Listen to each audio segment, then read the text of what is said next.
এই স্বার্থপর পৃথিবী কারো কথা মনে রাখে না, কারো জন্য থেমে থাকে না, কেউ তোমারে মনে রাখতো না।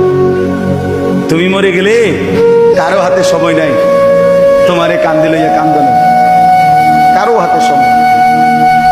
এ বাফেরে দুপুরবেলা জানাজা দিছে, আসরের পরে বাপের জানাজা হইছে, কত কান্দা কানছে জিফুতে।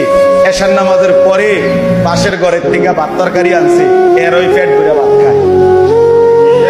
এরা দেখলাম দুপুরে কান্দে অন ভাত খায়, আরো গোস্ত লয়, আরো ফার্মের মুরগা লয়, তেলাপিয়া মাছ লয়, ডাল লয়।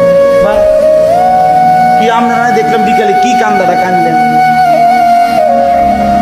বুঝেন? অর্থাৎ বুঝাইতে চায় ওনার জন্য তো আমি না খাইয়ে মরে গেলে হইতো না, ঠিক আছে কাঁদছি তো কাঁদ।